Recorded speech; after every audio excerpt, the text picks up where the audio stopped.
குருரேவா பரமா பிரம்மா தஸ்மை ஸ்ரீ குரவே நமக. நான் சொல்லும் வார்த்தையெல்லாம் என் குருதேவரின் வார்த்தை என்று வேறொன்றும் இல்லை. அனைவருக்கும் வணக்கம். நாம கடந்த ஒரு 4 வகுப்புகளாக நம்ம பார்த்துட்டு இருக்கிறோம். நம்மளுடைய இந்த பயணம், ஆன்மீக பயணம், பரமபுருஷனை, பரம்பொருளை, இறைவனை நாம் அறிந்து கொள்வதற்காக தியான மார்க்கத்திலே சென்று கொண்டிருக்கின்றோம். இறைவனை உணர்வதற்கான அந்த தியான வழியை நாம் பயிற்சி செய்வதற்கு முன்பாக பல விஷயங்களை நாம் உணர வேண்டியிருக்கிறது, பக்குவ நிலையை அடைய வேண்டியிருக்கிறது. அதற்காகத்தான் இந்த நம்மளை நாமே தயார்படுத்தி கொண்டிருக்கின்றோம்.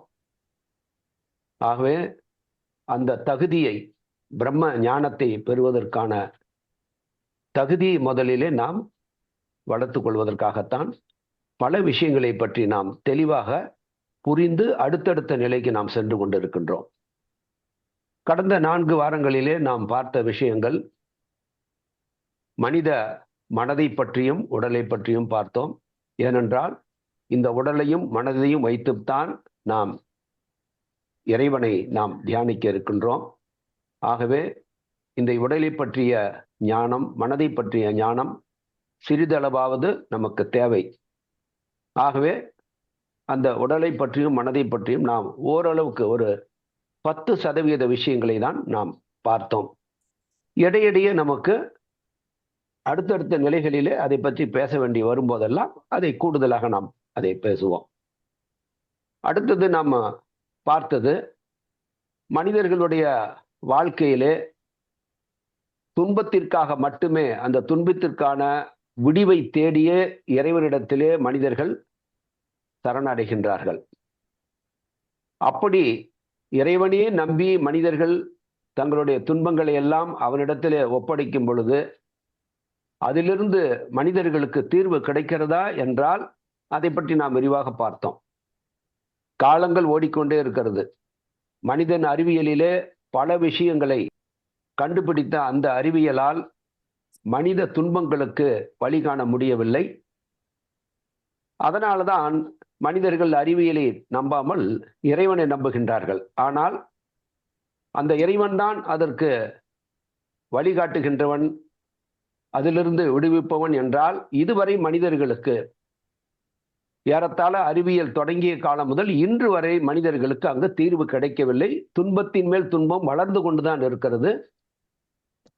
இறைவனை வணங்குகின்ற கோயில்களின் எண்ணிக்கை, அது எந்த மதமானாலும் அவரவர் வணங்குகின்ற தெய்வத்தை வழிபடுகின்ற தலங்கள் எண்ணிலடங்காமல் வளர்ந்து கொண்டே இருக்கின்றன. வணங்குகின்றவர்களும் எண்ணிலடங்காமல் வளர்ந்து கொண்டே இருக்கின்றார்கள். ஆனால் தீர்வு கிடைக்கவில்லை. அதையெல்லாம் நாம் பார்த்த பொழுது யாருமே நமக்கு அதை பற்றி விரிவாக சொல்லவில்லை, தெளிவாக சொல்லவில்லை என்பதும், ஆனால் அதற்கான வழியை நம்மளுடைய முன்னோர்கள் எப்படி இந்த பொருளியல் விஞ்ஞானத்தை கண்டுபிடித்த விஞ்ஞானிகள் சொல்வது போல இந்த ஆன்மீக ஞானத்தை, துன்பங்களை வெல்வதற்கான வழி என்ன, உண்மையிலேயே நாம் இறைவன் என்று சொல்லிக் கொண்டிருக்கின்ற, நம்பிக்கொண்டிருக்கின்ற விஷயங்கள் எல்லாம் உண்மையான இறைவன் அல்ல. அந்த இறைவன் நமக்கு வெளியிலே இல்லை, ஒவ்வொருவரும் உள்ளேயே இருக்கின்றார் என்பதை நம்மளுடைய ஆன்மீக விஞ்ஞானிகள் சொன்ன விஷயங்களையும் நாம் பார்த்து விட்டோம்.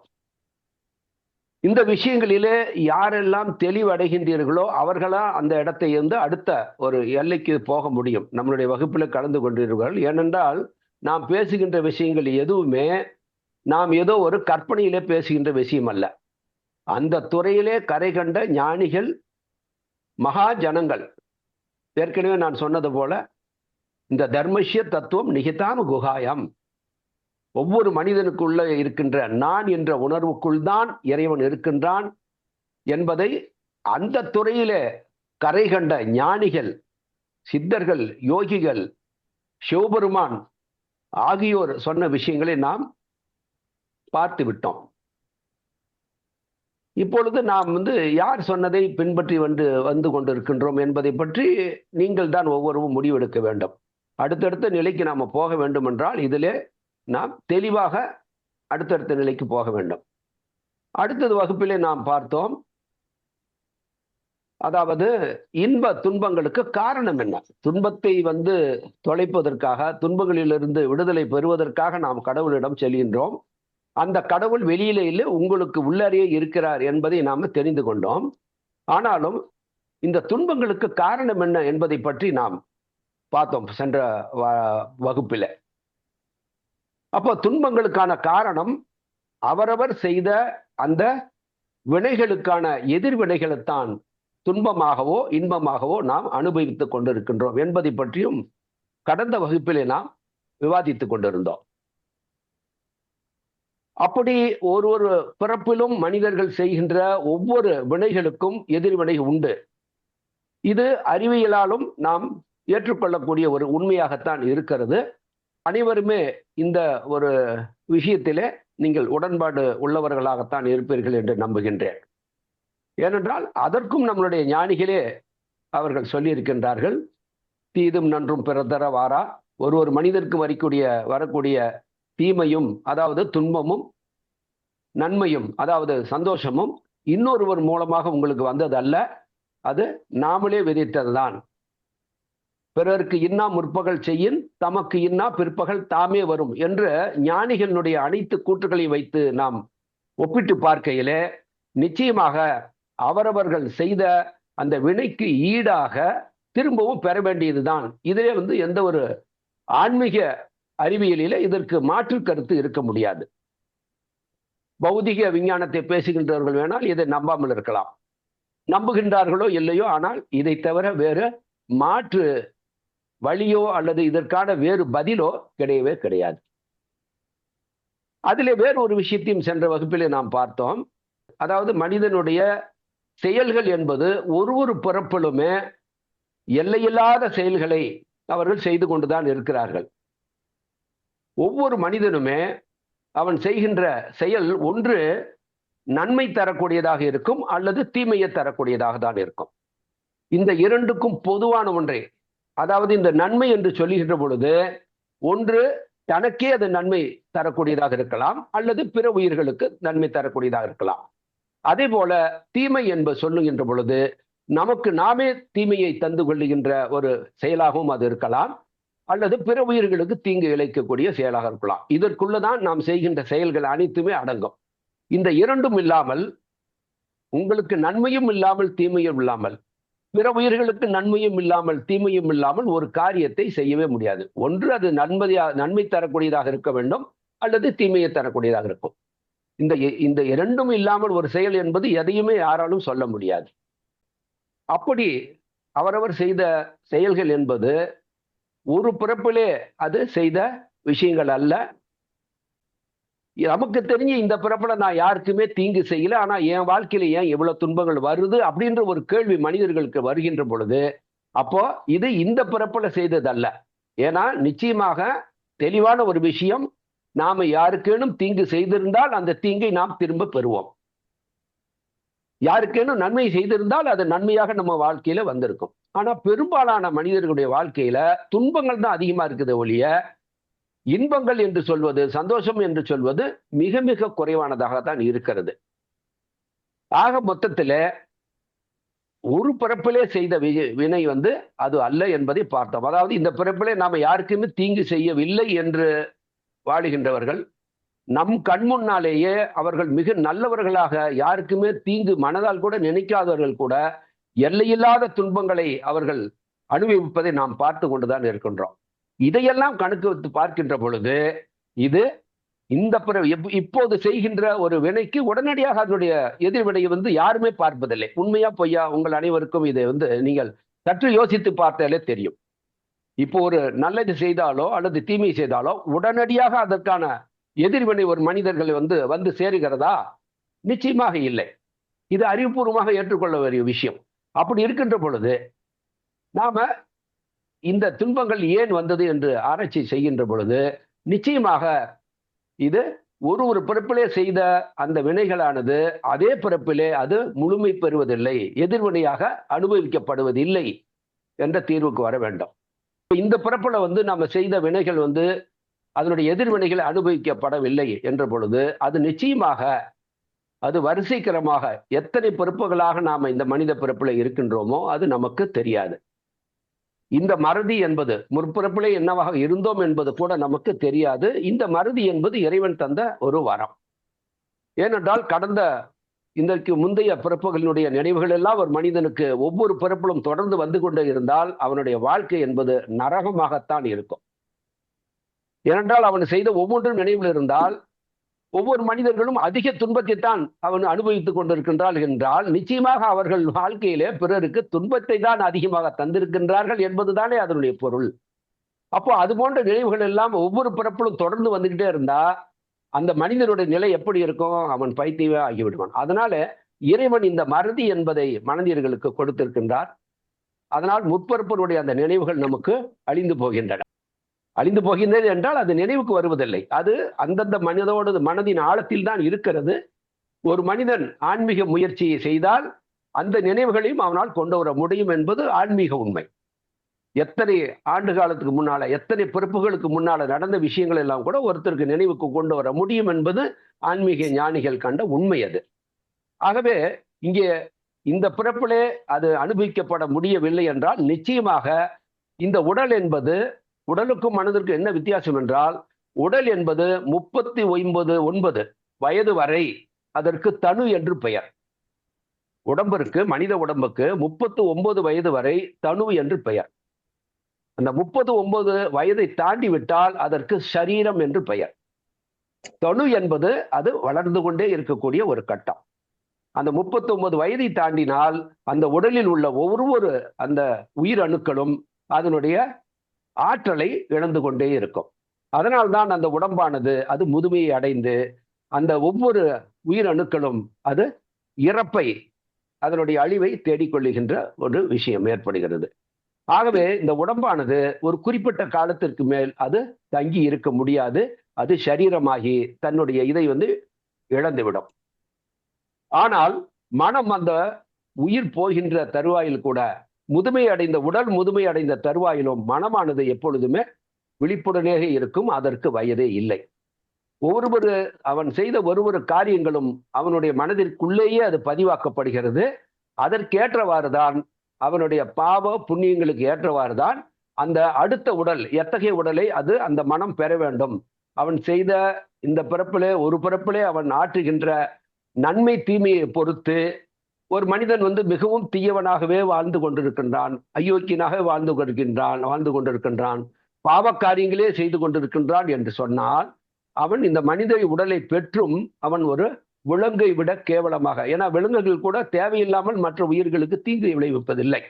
ஆனால் ஒரு மனிதன் அப்படி தீங்கையே செய்வதையே தன்னுடைய தொழிலாக, தன்னுடைய வாழ்க்கை வழியாக வைத்திருக்கின்றான் என்று சொன்னால் அது விலங்கை விட மோசமான ஒரு மனநிலை உடையது. ஆகவே இந்த தேகம், மனித தேகம் அவன் பெற்றதை அவன் இழந்து அந்த மனமானது எத்தகைய தன்மையுடையதாக மாற்றம் அடைந்ததோ அத்தகைய ஒரு சமநிலை உடைய ஒரு உடலைத்தான் அந்த மனிதன் பெற்றாக வேண்டும். அதை தான் நம்ம இப்போ பாத்தீங்கன்னா மாணிக்க வாசகர் இவங்கெல்லாம் பாத்தீங்கன்னா புழுவாய் பிறக்கணும் புண்ணியா உன்னடி மறவாது இருக்க வர வேண்டும் அப்படின்லாம் பாடுவாங்க. அப்போ அதே மாதிரி வள்ளலார் எடுத்துக்கிட்டீங்கன்னா எழுவகை பிறப்பில் எப்பிறவி எய்துகினும் எய்திடுக என்று பாடுவார். அப்போ எழுவகை பிறப்பு என்று சொன்னால் தாவரத்திலிருந்து நீங்கள் மனித உயிர்கள் வரை அது ஆறு உயிரினங்களாக மாறுகின்றோம். மனிதனுக்கு அடுத்தது ஒரு தேவநிலை. தேவர்களைப் போல அவர்கள் மனிதர் உருவிலே அவர்கள் தேவர்களைப் போல வாழுவார்கள். அதுபோன்று பல மகான்களை அவர்களைத்தான் நாம் தேவர்கள் என்று சொல்லுகின்றோம். தேவலோகம் என்று தனியாக ஒரு உலகம் என்பதோ, அங்கே தேவர்கள் என்பவர் இருக்கிறார் என்பதோ, அதெல்லாம் புராணத்துல சில விஷயங்களை உணர்வதற்காக சொல்லப்பட்ட கற்பனை கதைகள். ஆனால் மனிதன் தான் தேவனாக மாற வேண்டும். அதற்கு அடுத்த நிலை இறைவனாக அவன் மாற வேண்டும். இதுதான் இந்த பிரபஞ்ச சுழற்சியாக இருந்து கொண்டிருக்கிறது.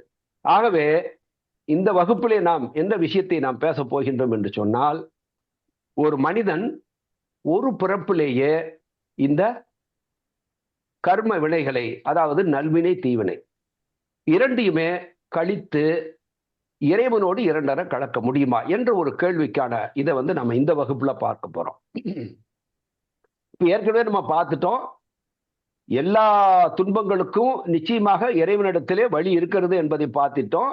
அந்த இறைவன் வெளியில நம்ம போயிட்டு இருக்கிறதுனாலதான் அதுக்கு இன்னும் பலன் கிடைக்கல. உண்மையிலேயே இறைவன் உள்ள இருக்கிறான் அப்படின்னு எல்லா ஞானிகளும் சொல்லியிருக்காங்க.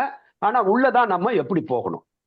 உள்ள இருக்கிற இறைவனை, அந்த இறைவன் என்பது முதல்ல உள்ள இருக்கிறது யாரு? இந்த உடலா, மனமா, அல்லது ஆன்மாவா, எது என்பதை தெரிந்து கொள்ள வேண்டும். நாம் இன்னும் ஆன்மாவை பற்றி நாம பேசவே இல்லை. உடலை பற்றி, மனதை பற்றி நாம பேசணும். இப்போ அதாவது நல்வினை தீவினை என்பது மீண்டும் மீண்டும் தொடர்ந்து ஒரு பிறப்புல நம்ம தொடர்ந்து செஞ்சு கொண்டுதான் இருக்கிறோம்.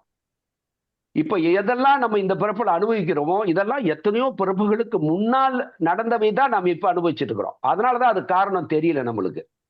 அப்ப இப்ப செய்யறது உடனே நமக்கு வர முடியல அப்படின்னா, ஏற்கனவே செஞ்சதெல்லாம் ஒரு வரிசையில இருக்குது, அது பாட்டு கியூல நிக்கிற மாதிரி நிக்குது. அப்ப இந்த பிறப்புலயும் நம்ம தொடர்ந்து செயல்களை செஞ்சு கொண்டே இருக்கிறோம் அப்படின்னா, ஒரு செயலும் அந்த கியூல பின்னால போய் நின்றுக்கும். எது ஆரம்பத்துல முதல்ல துவக்கத்துல இருக்குதோ அது முன்னால நம்ம அனுபவிச்சாகணும். இதுதான் இங்க மனிதனுடைய வாழ்க்கையில நடந்து கொண்டிருக்கிறது. இதற்கான விரிவான விளக்கங்களை நம்ம மற்ற வகுப்புகள்ல நம்ம விரிவாக பார்க்கலாம். ஆனால் புரிந்து கொள்வதற்காக சுருக்கமாக சில விஷயங்கள் நான் சொல்றேன். அப்போ ஆனா இங்க ஒரு கேள்வி, ஏன்னா நம்ம இப்ப பார்க்கறதே துன்பங்களுக்கான தீர்வு பார்க்க போறோம். அது தியானத்தின் மூலமா தான் கிடைக்க போகுது. தியானம் செய்வது இறைவனை தான் தியானம் செய்ய போகின்றோம். அந்த இறைவன் உள்ளதா இருக்கின்றான்.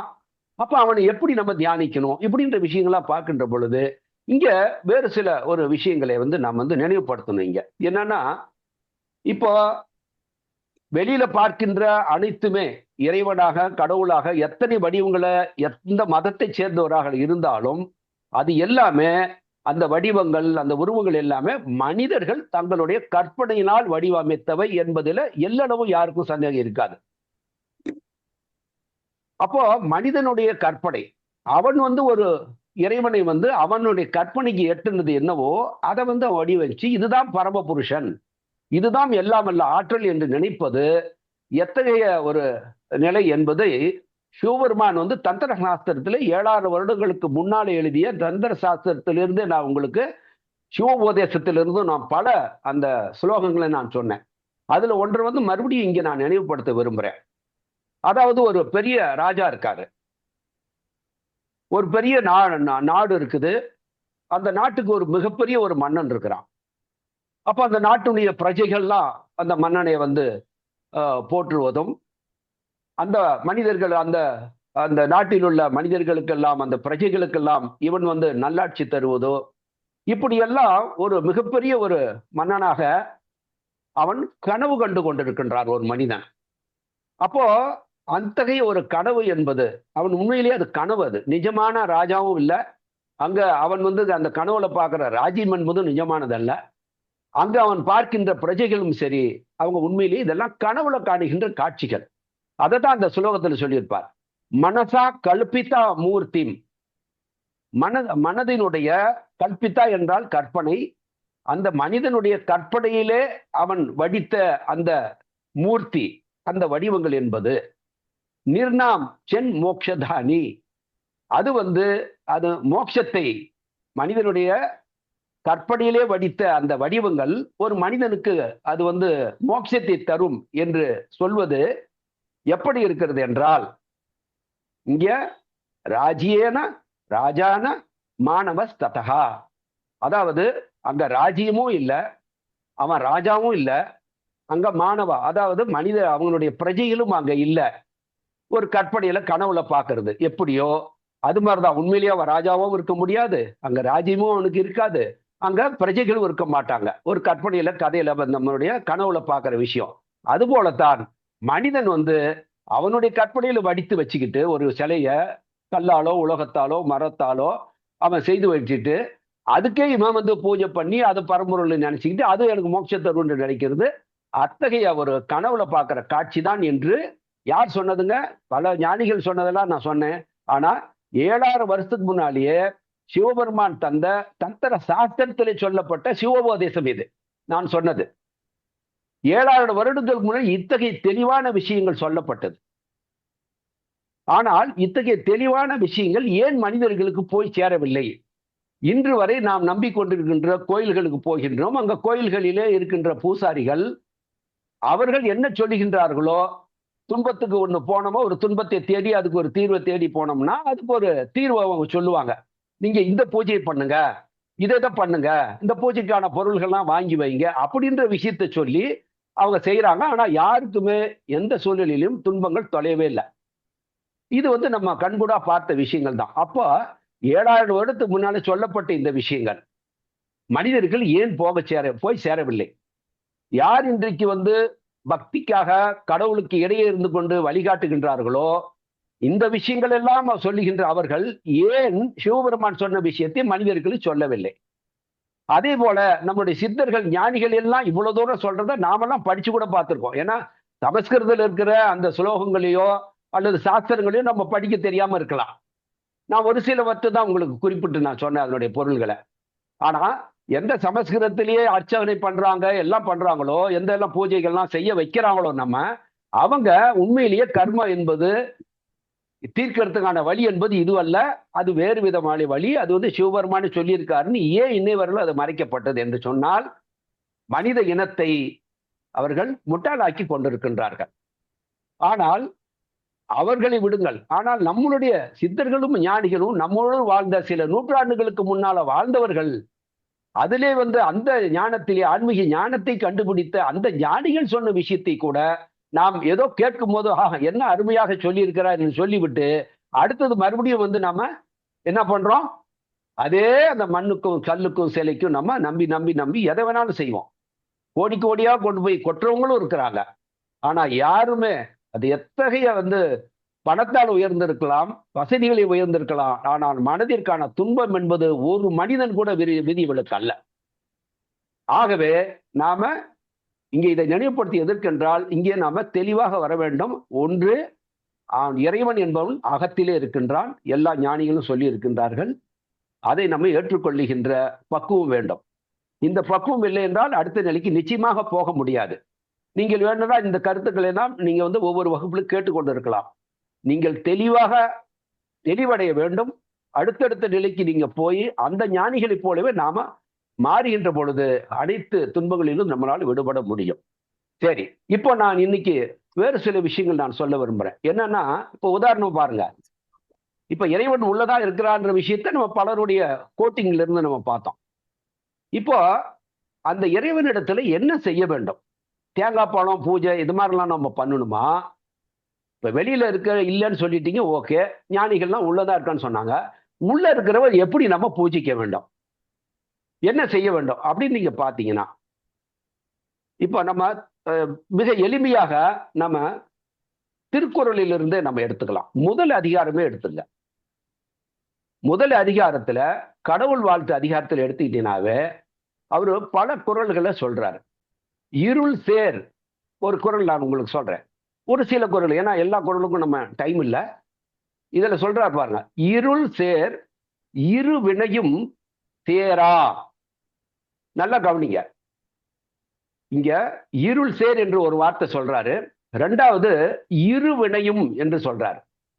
சேரா அப்படின்னா இரண்டு வினைகளுமே, இரண்டு வகையான அந்த வினைகளுமே சேராது என்று சொல்றாரு. இருள் சேர் என்பதற்கு நம்ம அடுத்தது பார்க்கலாம். ஆனா இருவினையும் என்று சொல்லும் போது இந்த இருவினை என்பது எதை சொல்றாரு அப்படின்னா, நல்வினை தீவினை. அதாவது நீங்க பிற உயிர்களுக்கு நன்மையை செய்திருப்பீர்கள் அல்லது தீமையை செய்திருப்பார்கள்.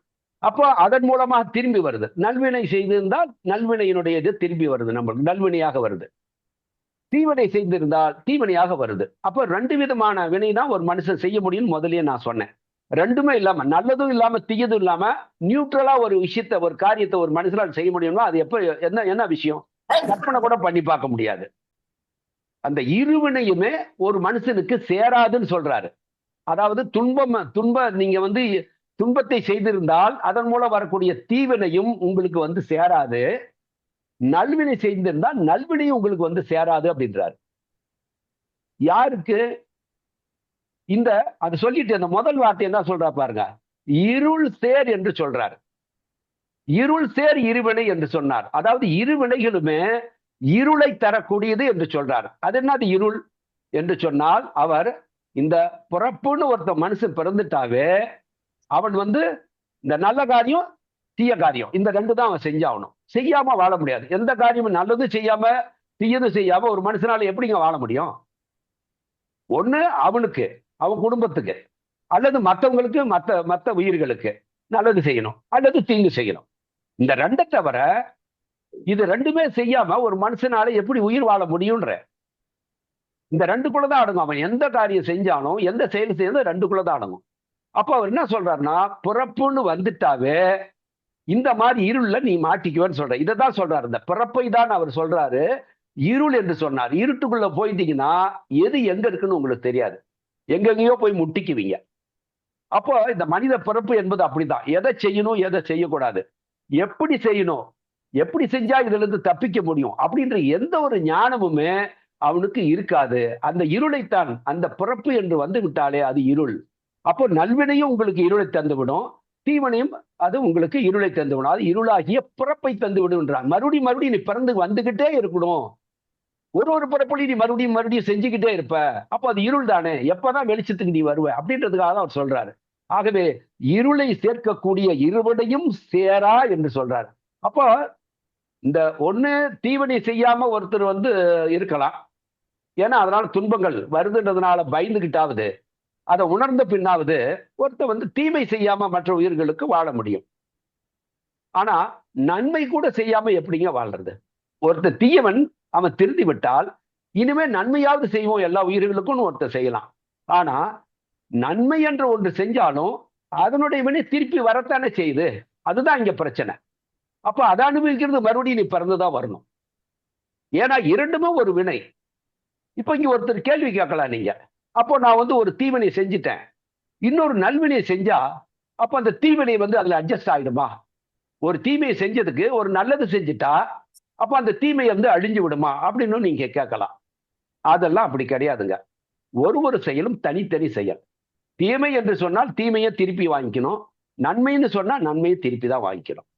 இதுதான் ஆன்மீகத்தினுடைய இந்த அறிவியல். ஆன்மீக அறிவியல் என்பது என்னன்னா, எவ்ரி ஆக்ஷன், அது குட்டோ பேடோ, அதனுடைய ரியாக்ஷன். அதனாலதான் இன்பம் என்பதும் வருது, துன்பம் என்பதும் வருது தனித்தனியாக. அப்படி நம்ம ரைட்டா பண்ண முடியாது. ஒரு துன்பத்துக்கு ஒரு இன்பத்தை கொடுத்து நம்ம சரி பண்ண முடியும்னா முடியாது. ஆக அப்போ ஒரு மனுஷன் வந்து ரெண்டையுமே தனித்தனியா, தீமையே செய்யலைன்னாலும் நன்மையே செஞ்சு கொண்டிருந்தாலும் அந்த நன்மைக்கான விதிகளை மறுபடியும் திரும்ப அவன் மைண்ட், எந்த மனம் வந்து அதை செய்ததோ அந்த மனம் திரும்பவும் அதை அனுபவிச்சாதான் அது நேராகும் கணக்கு. சோ இதுதான் இதனுடைய ஆன்மீக விஞ்ஞானம். அப்படி இருக்கும்போது இந்த வள்ளுவர் என்ன சொல்றாரு பாருங்க, ஆனா இந்த ரெண்டுமே உன் கணக்குல சேராம பண்ண முடியும்னு சொல்றாருங்க. இதைதான் நம்ம ரொம்ப சிந்திக்கணும்.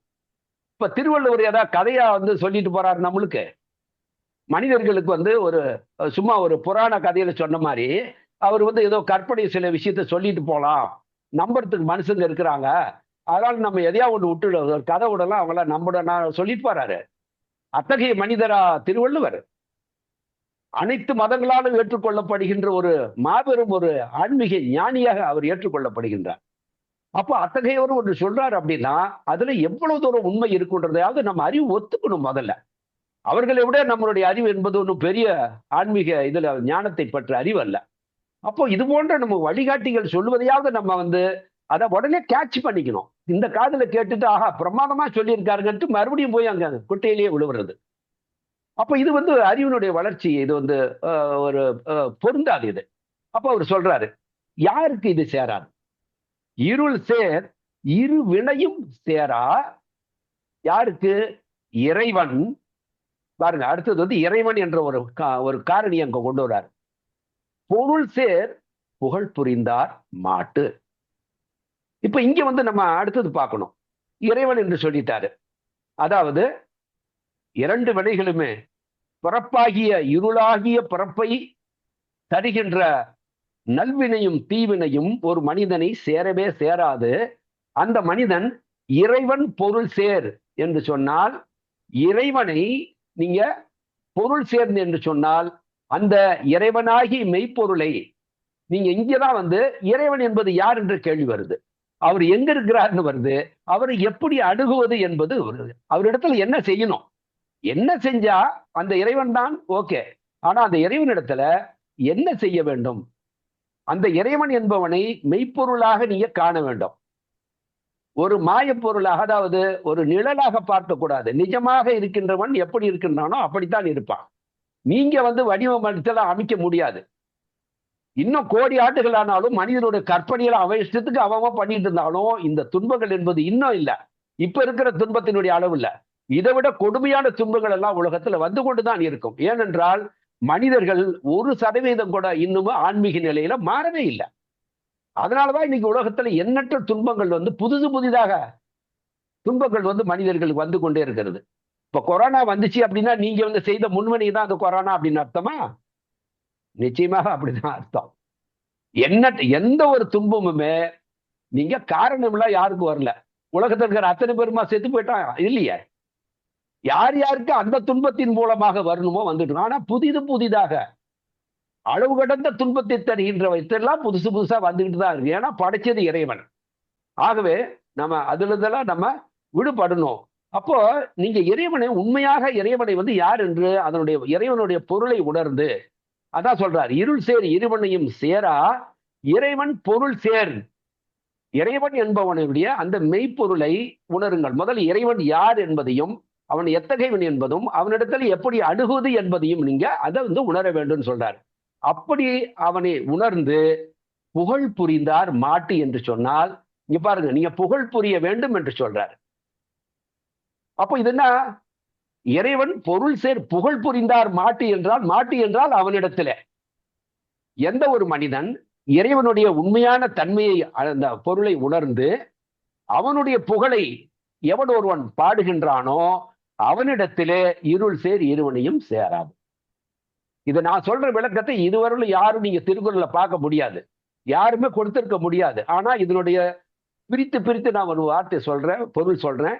இதை நீங்க கம்பேர் பண்ணி பாருங்க. நான் ஏதோ கற்பனையில் வார்த்தைக்கு பொருள் சொல்லல.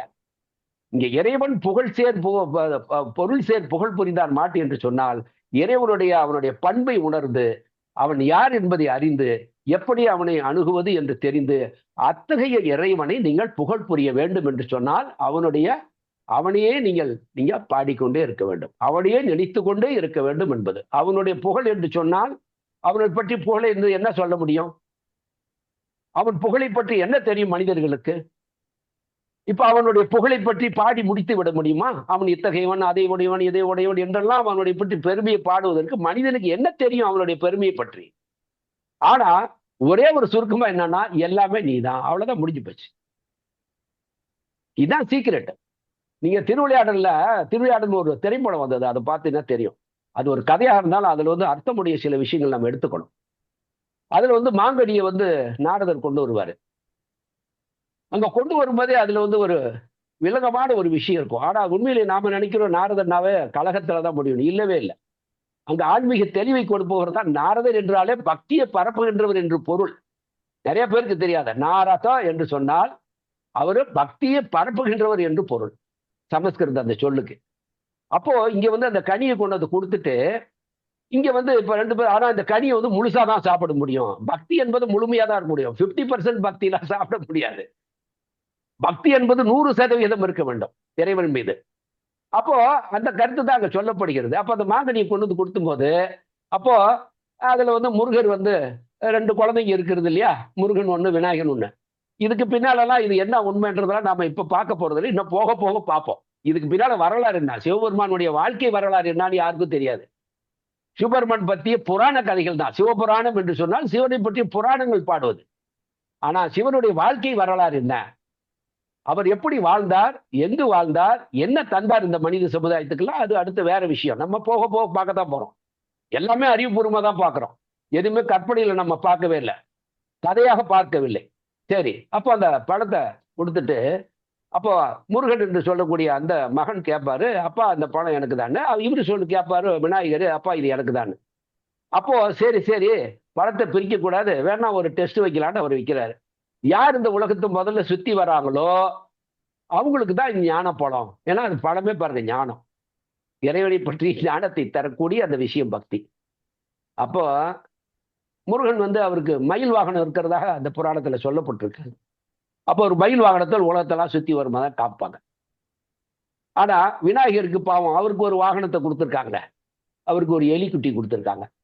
அந்த எலிக்குட்டியில அவர் உலகத்தை சுத்த முடியுமா? அப்போ அங்க ஒரு ஒரு வார்த்தை சொல்லுவாரு, எல்லாருக்குமே தெரியும்னு நினைக்கிறேன்.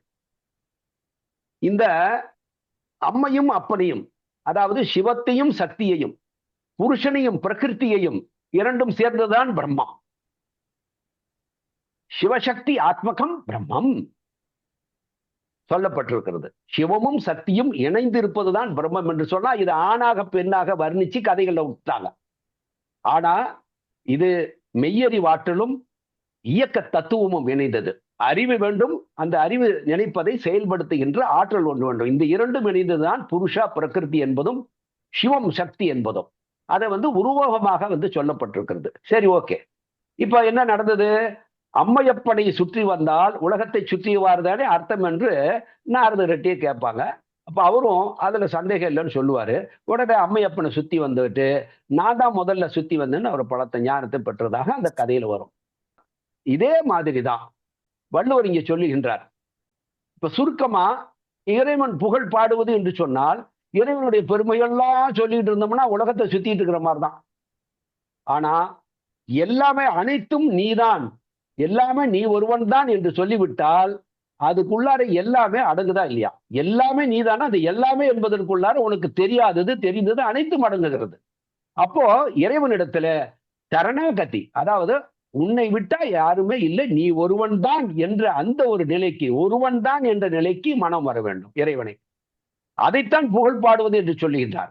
அப்போ அவன் ஒருவன் தான் என்ற உணர்வு நிலையை எந்த ஒரு மனிதன் எட்டுகின்றானோ, அந்த சிந்தனையிலேயே மூழ்கி இருக்கின்றானோ, அவன் ஒருவனையே எண்ணிக்கொண்டிருக்கின்றானோ, அவனுக்கு இந்த இருளை தரக்கூடிய, பிறப்பாகி இருளை தரக்கூடிய அந்த இரண்டு வினைகளுமே சேராது என்று சொன்னால், வினைகள் மீதி இருந்தால் தானே அடுத்தடுத்த பிறப்புல துன்பப்பட்டுக்கிட்டே இருக்கிறான். அவன் தேவனாகவே மாறுகின்றான். ஏனென்றால் இருவினையுமே அவனுக்கு இல்லைன்னு போது அவனுடைய பிறப்பு எத்தகையதாக இருக்கும்? தேவனுக்கு ஈக்குவலாக, தேவர்களுக்கு ஈக்குவலாக. அடுத்தது அவன் விரும்புகின்ற பொழுது இறைவனாக இரண்டார கலக்கின்ற ஒரு அந்த தகுதியை அது தருகின்றது. சரி, இதை சொன்னாரு. இன்னொரு குறள்ல சொல்றாரு. என்ன சொல்றாரு அப்படின்னா, பாருங்க 10வது குறள்ல கூட எடுத்துங்க. பிறவி பெருங்கடல் நீந்துவர். இங்கேயும் பாருங்க பிறப்பை பத்தி சொல்றார். பிறவியை பெருங்கடலாக இங்கே ஒப்பிட்டு சொல்லுகின்றார். ஒரு கடலை நீந்தி ஒரு மனிதனால நீந்த முடியுங்களா? கடலை ஒரு மனிதனால நீந்தி கடக்க முடியுமா? ஒரு கங்கை ஆற்ற கூட கடக்க முடியாது. ஏன்னா அதனுடைய அகலம் அவ்வளவு அகலம். அது போன்ற பெரிய நதிகளையே இந்த கரையிலிருந்து அந்த கரையில நடக்கிறது, நான் அதை நீந்தி கடக்குவது என்பது முடியாது. ஆனால் இங்கே பெருங்கடலை, இருக்கிறதுலயே பெருங்கடல் எதுவோ அந்த கடலோடு ஒப்பிட்டு சொல்லுகின்றார் பிறப்பை. அப்போ அந்த பிறப்பு என்பதை உங்களால அறுக்கவே முடியாது. பரப்பெண்ணும் பேதமை நீங்க சிறப்பெண்ணும் செம்பொருள் காண்பது அறிவு என்று சொல்றார். இந்த பிறப்பு என்ற அந்த இத அப்போ இந்த 10வது குறள் சொல்றாரு, பிறவி பெருங்கடல் நீந்துவர். யாரு? பிறவி என்ற பெருங்கடலை நீந்த முடிகின்றாங்க. ஒரு கடலை நீந்துவது என்பது முடியவே முடியாது. ஆனா இங்க என்ன சொல்றாரு? இங்க 2 விஷயத்தை புரியணும். ஒண்ணு, அடுத்தடுத்த பிறப்புகள் உண்டு என்பதையும் இங்கே வள்ளுவர் வலியுறுத்துகின்றார். இல்லங்க நான் அந்த அடுத்த பிறப்பு இருக்கிறதெல்லாம் ஒத்துக்க மாட்டேன்னா அது உங்களுடைய விருப்பம். ஏன்னா இதெல்லாம் ஞானிகள் இதெல்லாம் நமக்கு புரியாத விஷயத்தை புரியாத விஞ்ஞானத்தை அவங்க சொல்லி இருக்கிறாங்க. நான் ஏற்றுக்கொள்ள மாட்டேன் அப்படின்னா அது அவங்களுடைய சுதந்திரம். ஆன்மீக உண்மையை உணர வேண்டும் என்றால் இந்த உண்மைகள் எல்லாம் உணர்ந்துதான் தீர வேண்டும். வேறு வழி எல்லாம் கிடையாது. இல்லை என்றால் நாம டெய்லி நம்ம ஒரு மணி ஆட்டிட்டு சூடத்தை காய்ச்சிட்டு ஒரு தேங்காயை உடைச்சிட்டு 4 பழத்தை வச்சுட்டு பூஜாரிக்கு தட்டில் போட்டுட்டு போயிட்டே இருக்க வேண்டியதான். இப்படியேதான் போயிட்டு இருக்கோம். இந்த தெளிவு தான் வேணும்ன்றாங்க. இந்த தெளிவு வேணும்னு தான் நம்மளுடைய ஞானிகள்லாம் அவங்க எல்லாம் ரொம்ப விரும்பி கேட்டுக்கிட்டாங்க.